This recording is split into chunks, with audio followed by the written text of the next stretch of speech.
नमस्कार दोस्तों, संभव ऑनलाइन क्लासेस पर आपका स्वागत है। हमने पिछले वीडियो में परिमेय 11.3 और 4 पढ़े थे। आज हम परिमेय देख रहे हैं 11.5। देखिए परिमेय 11.5 क्या है।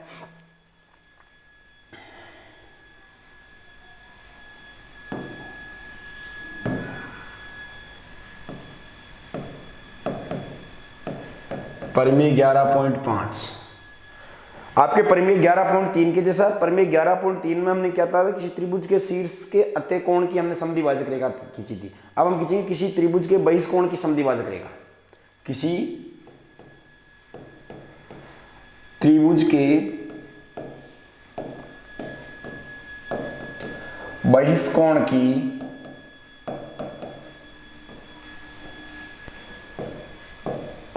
समद्विभाजक रेखा, किसी त्रिभुज के बहिष्कोण की समद्विभाजक रेखा, उसकी सम्मुख भुजा को, उसकी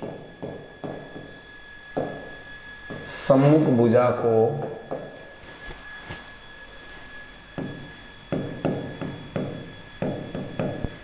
शेष दोनों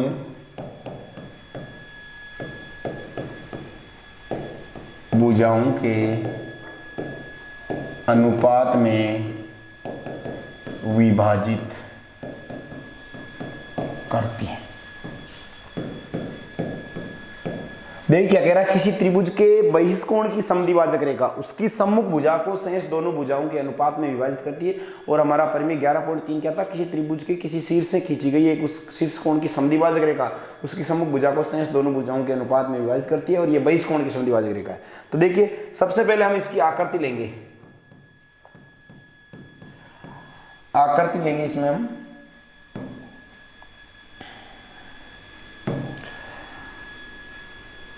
ये ले लिया हमने सबसे पहले।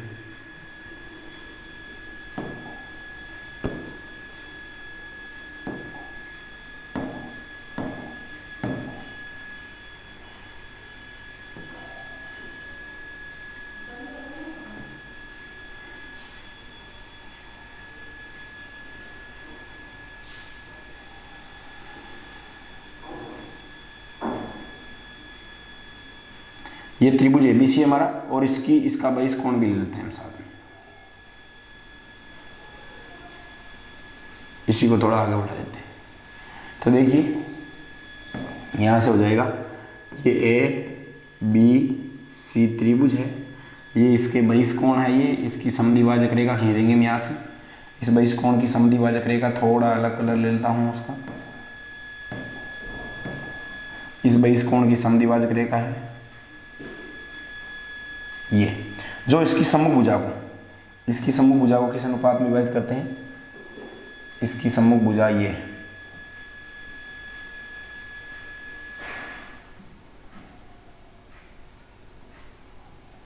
इसकी सम्मुख भुजा। अब यहां पर मैं डी ले लेता हूं, और उसके बाद देखिए एबीसी एक त्रिभुज है, और यहां लिख दिया एफ लिख दिया। ये कोण और ये कोण सदैव बराबर रहेंगे, ये कोण और ये कोण 1 बराबर कोण 2, ये बराबर है। तो इसमें हम लिखेंगे जीवन में दिया सेम वैसा ही है। उसमें कोण आपके एक ही अतः कोण की समद्विभाजक रेखा खींची थी, और इसमें इसके बहिष्कोण की समद्विभाजक रेखा खींची जा रही है। तो हमारे दिया है त्रिभुज एबीसी में एडी बहिष्कोण ए की समद्विभाजक रेखा है,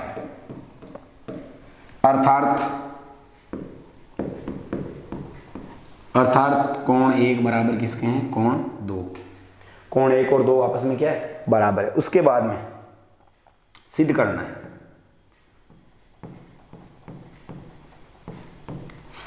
है, तो कोण इसकी समद्विभाजक रेखा है, उसकी सम्मुख भुजा को, ये समद्विभाजक रेखा, तो क्या हो गया बीडी, सम्मुख भुजा को ये बीडी और बीसी के अनुपात में करता है अरे देखिए इसको डी पर काटता है तो अनुपात ऐसे बी शीर्ष सी डी नहीं होगा इसका, इस शीर्ष बी का डी के साथ बी डी और सी का डी के साथ C D, B D upon D C, sorry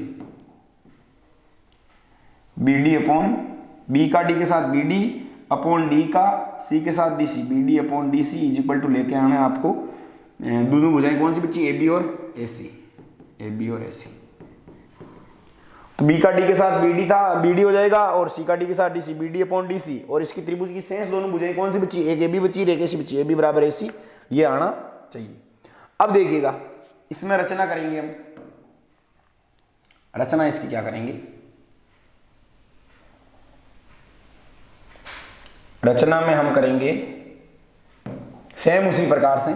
उसमें क्या करा था हमने, उसमें करा था कि हमने इस डीए के समांतर रेखा खींची थी बाहर की तरफ, इसमें अब डीए के समांतर सी से अंदर की तरफ रेखा खींच देंगे हम। देखिए इसमें खींच देंगे डी से आपके ये सॉरी सी से सीई, सीई, सीई समांतर किसके खींच दी, डीए के। रचना में हम लिख देंगे रचना सीई समांतर डीए खींची, ये हमने इसकी रचना कर दी। अब देखिएगा और यहां पर कौन नाम दे दो, ये आपका एंगल हो जाएगा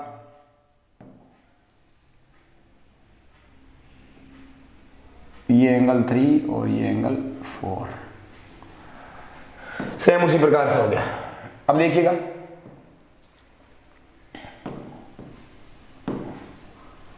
रचना कर दी। अब सेम उसी प्रकार से हम लिखेंगे कि यहां पर आपके त्रिभुज ए बी सी, या इसमें देखो ए डी समांतर डी ए समांतर सीई, रचना में खींची कि नहीं खींची, उपपत्ति में लिखेंगे,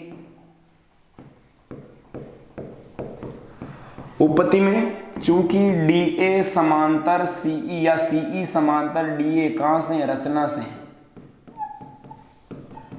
अगर ये दोनों समांतर रेखाएं हैं तो कौन कौन से कोण बराबर होंगे, तो कोण 2 तो होगा कोण 4 के बराबर, या इसको आप सेम उसी प्रकार से करना चाहो कि कोई फर्क नहीं होना चाहिए, तीसरे के जैसे का जैसा लिखने में डायग्राम केवल चेंज होगा, बाकी लिखने में सेम टू सेम तीसरे के जैसा का जैसा होगा। ये एक आपके बिल्कुल एक वर्ड की भी आपके बदलाव नहीं होगा। इसके लिए इसको 1 करो, इसको 2 करो, उसके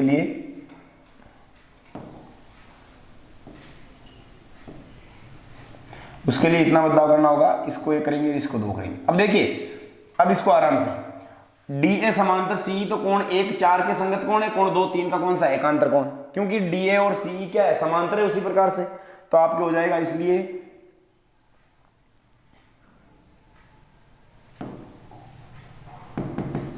कोण 1 तो बराबर है 4 के, कौन से कोण, संगत कोण, तथा कोण 2 बराबर है किसके, कोण 3 के, कौन से कोण, एकांतर कोण, एकांतर कोण। और अगर एकांतर कोण बराबर है परंतु कोण 1 बराबर कोण 2, ये कहां से आया, दिया है, ये गिवन दैट है आपको,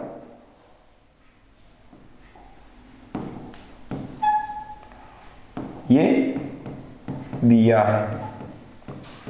इसलिए कोण जब 1 और 2 आपस में बराबर है तो 3 और 4 ही बराबर होंगे, इसलिए कोण 3 बराबर कोण 4, ये आ गया। तो त्रिभुज कौन से में, ये 3 और 4 कोण है, 3 और 4 कौन से त्रिभुज में कोण है, इसमें देखिए 3 और 4 इस त्रिभुज में है आपका, किसमें, ए सी ई में, कोण 3 बराबर कोण 4, तो 3 की समभुजा ए ई बराबर क्या हो जाएगा, 4 की समभुजा ए सी, बराबर कोणों की समभुजाएं बराबर होती है, ए ई बराबर ए सी, हम लिखेंगे, इसलिए त्रिभुज ए सी ई में, इसलिए त्रिभुज ए सी ई में ए ई बराबर, क्योंकि 3 की समभुजा ए ई है, 4 की समभुजा क्या है, ए सी, बराबर कोणों की समभुजाएं, बराबर कोणों की सम्मुख भुजाएं। और हमें पता है किसी त्रिभुज में बराबर कोणों के सम्मुख बनी भुजाएं भी क्या होती है, बराबर होती है। तो ये हो गया आपका समीकरण नंबर 1। अब देखिए, अब पूरा त्रिभुज लेते हैं हम सेम उसी प्रकार से, पूरा त्रिभुज बी डी ए में, त्रिभुज बी डी ए में डी ए समांतर किसके हैं, सीई के है तो कौन सा परिमेय लगा सकते हैं हम, थेल्स परिमेय लगा सकते हैं। त्रिभुज बी डी ए में डी ए समांतर सीई, ध्यान रखिएगा त्रिभुज बी डी ए में डी ए समांतर सीई हम लिखेंगे, चूंकि त्रिभुज बी डी ए में डी ए समांतर है सीई, कहां से, रचना से, तो कौन से परिमेय से, थेल्स परिमेय से, थेल्स परिमेय से इनकी भुजाओं का अनुपात क्या होगा, समान होगा। तो हमें क्या चाहिए सिद्ध करना में, उसको देखिए B D upon D C, A B upon A C, तो एक साइड का यही लो B D upon D C, तो इसका पूरा B D upon D C लेंगे तो इधर क्या आएगा, ए बी अपॉन ए, ये पूरा बी डी लिया आगे वाला डी सी लिया, तो इसमें पूरा ए बी लेंगे पूरा ए लेंगे, B D upon D C बराबर A B upon A, B D upon D C बराबर ए बी अपॉन ए, ये हो जाएगा थेल्स परिमेय से। इसलिए B D upon D C बराबर आपके A B upon A B upon A, परंतु समीकरण 1 से B D upon D C बराबर होगा ए बी अपॉन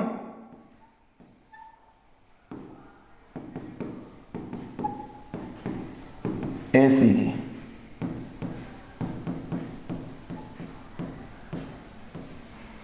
इतिशिदा ये हो जाएगा भाई।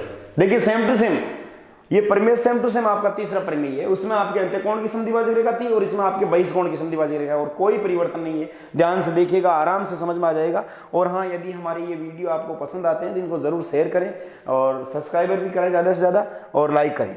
अब देखिए उसके बाद में हमारा परिमेय, उससे नेक्स्ट परिमेय क्या रहेगा हमारा, परिमेय 11.6।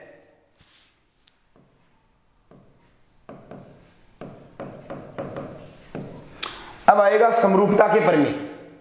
कौन समरूपता, ए, इसका मतलब क्या होता है, ए समरूपता। आपको ये समरूपता के नियम मेरे ने शुरू में बताए थे, परंतु ये ए समरूपता कैसे हुआ इसको सिद्ध करेंगे हम। ए यदि दो त्रिभुजों के 3 कोण आपके क्या हो, यदि बराबर हो तो वे दोनों त्रिभुज समरूप त्रिभुज होते हैं। ये कैसे हुआ ए समरूपता, मतलब इसका, या और इसको दूसरा नाम लिख सकते हैं, दो सम्मान कोणिक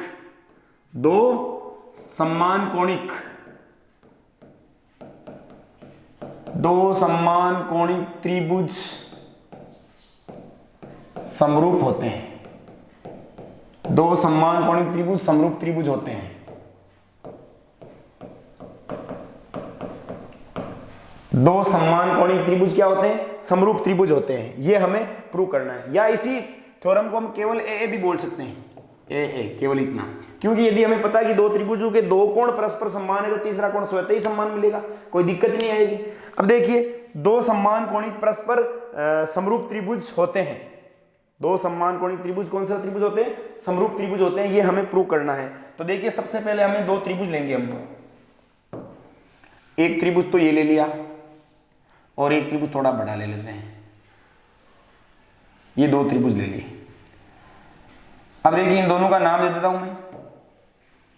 एक त्रिभुज का नाम ए बी सी और दूसरे का नाम दे दिया मैंने पी क्यू आर। तो देखिए, इनका कोण ए तो बराबर है पी के, कोण बी बराबर है इसका कोण क्यू के, और कोण सी बराबर है कोण आर के। ये कोण ए पी के बराबर है, बी क्यू के बराबर है, सी आर के। अगर इसमें 2 कोण ही बोलते कौन समरूपता को प्रूव करो, तो हमारे 2 कोण बी और सी आपस में बराबर होते हैं, बी क्यू के बराबर, सी आर के बराबर, तो ए पी के बराबर स्वतः ही हो जाता। ये तो कोई दिक्कत नहीं है आपके। ये कौन समरूपता, कौन समरूपता दोनों चल रही है। अब देखिएगा, इसमें हम आगे करेंगे, ये तो हमारी हो गई आकृति हो गई। उसके बाद में हम नेक्स्ट करेंगे, इसमें दिया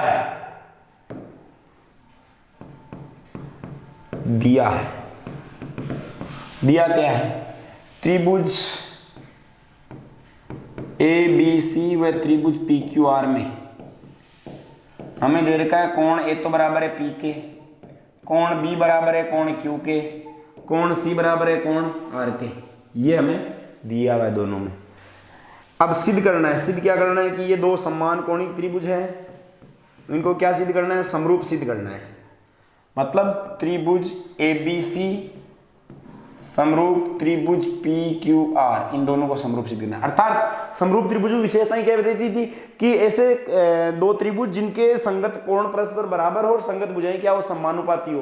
तो संगत कोण तो इसमें बराबर दे रखे हैं, तो हमें दूसरी विशेषता इसकी, जो समरूप त्रिभुजों की दो विशेषताएं होती है, एक विशेषता होती है कि समरूप त्रिभुजों के संगत कोण बराबर होते हैं, जो तो इसमें दिए गए। दूसरी विशेषता होती है समरूप त्रिभुजों की संगत भुजाएं क्या होती है, समानुपाती होती है। तो हम अगर संगत भुजाओं को समानुपाती ले आएंगे तो क्या हो जाएगा, ये दोनों त्रिभुज समरूप त्रिभुज हो जाएंगे। हमें लेके आना है, अर्थात हमें इसमें सिद्ध ये करना होगा कि इनकी तीनों भुजाओं का अनुपात समान करना होगा, AB और PQ का, BC और PQR का, और उसके बाद में AC और PR का, ये अनुपात समान ले आएंगे हम। इसका मतलब आप समझते होंगे, क्योंकि संगत कोण बराबर दिए गए हैं और संगत भुजाएं समानुपाती हो जाएगी, तो दोनों त्रिभुज क्या हो जाएंगे, परस्पर समरूप त्रिभुज हो जाएंगे। अब देखिए इसके लिए आगे हम रचना लिखते हैं, रचना करेंगे। इसमें हम AB के बराबर इसमें से काटेंगे, P आप काट दो E, PE, और इसमें AC के बराबर काट देंगे यहां से PF। हम लिख देंगे रचना में AB बराबर PE व AC बराबर PF लिया। ये हमने रचना ली। इस बड़े वाले त्रिभुज में AB के बराबर काट दी PE और AC के बराबर काट दी हमने PF, और E और F को मिला देना तथा EF को मिलाया, तथा EF को मिलाया। ये हमने कर दी इसकी रचना। देखिएगा EF को मिला देते हैं हम, ये हमने E को F से मिला दिया। ये हमारी रचना हो गई। एक बार दूसरे कलर से कर देता हूं मैं रचना वाला, E को F से मिला देते हैं, ये हमने रचना कर दी। अब देखिएगा इसको आगे देखिएगा, आपके त्रिभुज ABC और त्रिभुज PEF में, इन दोनों त्रिभुजों को हम सर्वांग सम आराम से सिद्ध कर सकते हैं, क्योंकि AB PE के बराबर है, कोण AP के बराबर है, और कोण AC PF के बराबर है। ये दोनों रचना से हैं और कोण क्या दिया है, तो ये दोनों ले लेते हैं। क्योंकि त्रिभुज ABC व त्रिभुज PEF में, उत्पत्ति में लिख लेते हैं हम, चूंकि त्रिभुज ABC व त्रिभुज PEF में पहली समानता AB बराबर PE कहां से आया, रचना से, और दूसरी समानता आपके इनके बीच का कोण, इसका AB का A और इस कोण PE का P, ये कहां से आया, ये दिया है आपके, कोण A बराबर कोण P कहां से आया, ये आपका दिया है। और तीसरी समानता इसकी आपके AC और इसकी PF, AC बराबर PF, ये कहां से आया, वापस रचना से। तो कौन सा लग गया, देखिए AB बराबर PE, कोण A बराबर कोण P और AC बराबर PF। वापस यहां पे एक बार ध्यान दे लीजिएगा, AB बराबर PE के, कोण AP के बराबर है, AC PF के बराबर है, तो भुजा कोण भुजा, भुजा कोण भुजा, ऐसे है सर्वांग समता से, इसलिए आपके हो गई S सर्वांग समता से, S सर्वांग समता से त्रिभुज ABC सर्वांग सम हो गया त्रिभुज PEF के, त्रिभुज ABC सर्वांग सम हो गया त्रिभुज PEF के। और हम लिखेंगे भाई सर्वांग सम त्रिभुजों के संगत कोण क्या होते हैं, बराबर होते हैं। इसलिए देखिए आगे इसको, इसलिए इसका कोण B इसके कोण से कोण के बराबर होगा, कोण E के, तथा कोण इसका जो C है इसके कोण से कोण के बराबर होगा, कोण F के। कहां से, CPCT नियम से, CPCT नियम से। हमें पता है सर्वांग सम त्रिभुजों के संगत भाग क्या होते हैं, बराबर होते हैं, अर्थात संगत कोण भी बराबर होते हैं, संगत भुजाएं भी बराबर होती है। कोण BE के बराबर है, कोण CF के बराबर है, परंतु यहां देर का है, देखिए दिया है हमें कोण BE के बराबर है, CF के बराबर है, परंतु यहां क्या है, कोण BQ के बराबर है, CR के बराबर है। देखिए परंतु कोण BQ के बराबर, कोण BQ के बराबर, देखिए यहां से कोण BQ के बराबर तथा कोण C है कोण R के बराबर। ये कहां से आया, ये दिया है, अब देखिए इन दोनों से क्या निष्कर्ष निकलता है कि इसमें कोण बी ई के बराबर है, इसमें कोण बी क्यू के बराबर है। इसका मतलब कोण ई और क्यू भी परस्पर बराबर हुए कि नहीं हुए, और कोण सी आपके एफ के बराबर है, कोण सी आर के बराबर है। अर्थात इसलिए कोण बी तो बराबर होगा किसके, सॉरी ये इन दोनों का लेफ्ट हैंड साइड बराबर है तो राइट हैंड साइड बराबर होगा, इसलिए कोण ई बराबर होगा कोण क्यू के, तथा कोण आपका ये एफ बराबर होगा कोण आर के। और ये दोनों ही क्या है आपके, देखो त्रिभुज, ये दोनों ही आपके कौन से संगत कोण हो गए, संगत कोण हो गए। कैसे, एक बार डायग्राम में देखिएगा, कोण ई और क्यू और एफ और आर संगत कैसे हुए, ई और क्यू एफ और आर संगत कोण कैसे हुए, डायग्राम में देखिएगा। कोण ई और कोण क्यू ये दोनों संगत कोण हो गए। कौन से कोण हो गए, संगत कोण। ये कोण एफ और आर बराबर हो गए, ये कौन से कोण हो गए, संगत कोण हो गए। तो इसका मतलब ये दो संगत कोण बराबर है। और संगत कोण कौन सी रेखाओं में बराबर होते हैं, संगत कोण यदि दो समांतर रेखाओं को एक तिर्यक रेखा काटे तो बनने वाले संगत कोण बराबर होते हैं। तो आपके इसका मतलब ई एफ समांतर हो गई किसके, क्यू आर के, इसलिए ई एफ समांतर होगी क्यू आर के, इसलिए ई एफ समांतर क्यू आर होगी,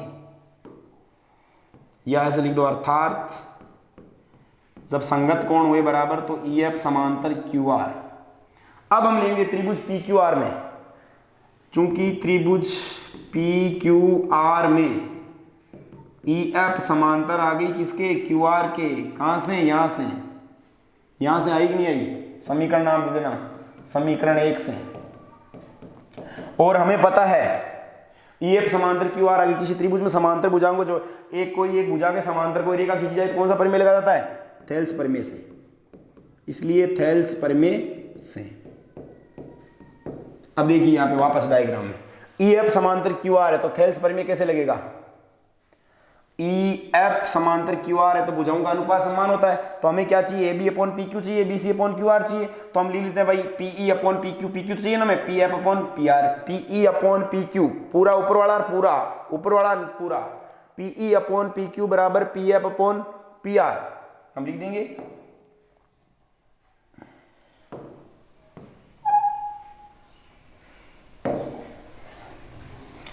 इसलिए हम लिख देंगे थेल्स प्रमेय से P E upon P Q बराबर P F upon P are,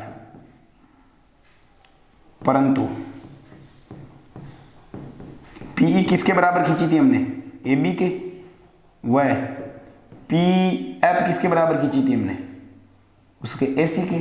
कहां से, रचना से, रचना में ऐसा काम किया था हमने। तो देखिए यहां से, इसलिए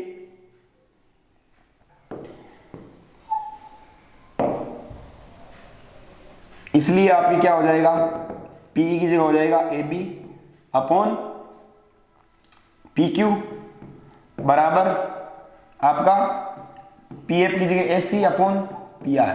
तो आपके A B upon P Q बराबर S C upon P R तो आ गया। और क्या बच गया, हमें चाहिए B C upon Q R, तो वो इसी प्रकार से आ जाएगा, इसी प्रकार जैसे हमने A B upon P Q prove किया, उसी पर as A B upon P Q A C upon P R के प्रूव किया, उसी प्रकार से इनके इक्वल में हम B C upon Q R भी कर देंगे दोनों त्रिभुज में। वो रचना उस प्रकार से ले लेंगे, दोनों त्रिभुजों में वैसे काट लेंगे। तो इस प्रकार से आपके तीनों भुजाओं का अनुपात क्या हुआ, सेम हुआ। देखिए हम लिख देंगे अतः त्रिभुज ए बी सी समरूप हो गया त्रिभुज पी क्यू आर के, और यही हमें सिद्ध करना था। देखिए यहाँ कोई दिक्कत नहीं, आपने सोचा होगा लास्ट में ऐसे कैसे कर दिया कि ये दो भुजाओं का अनुपात। डायग्राम में देखिए, यदि हमने निकाला, ये तो निकाल दिया हमने कि A B upon P Q बराबर A C upon P R, तो भी निकाला ही है। आप कहोगे B C upon Q R बराबर कैसे निकालेंगे, B C upon Q R बराबर कैसे निकालेंगे। तो अगर हमने रचना ऐसे कर देते, बी सी के बराबर में क्यू आर में से काट देते और ऐसे मिलाते तो रचना वैसे हो जाती, इनको कर सकते थे। आप लिख देना इसी प्रकार A B upon P Q और A C upon P R खींचा, उसी प्रकार से क्या आ जाएगा, B C upon Q R आ जाएगा। और आपको पता है उसकी कोण बराबर थे, भुजाओं का अनुपात बराबर लेके आगे, इसलिए ये दोनों त्रिभुज क्या हो जाएंगे, समरूप त्रिभुज। बड़ा नॉर्मल और अच्छा इंपॉर्टेंट प्रमेय इस वर्ष के लिए, ध्यान रखना। तो नेक्स्ट हमारा प्रमेय 11.7 और 8 होंगे, वो भी इंपॉर्टेंट ही होंगे इसी प्रकार से एस समरूपता का और आपका दूसरा होगा एस एस एस समरूपता का। ये दोनों प्रमेय भी हम अगले वीडियो में आपको उपलब्ध करवाएंगे। धन्यवाद।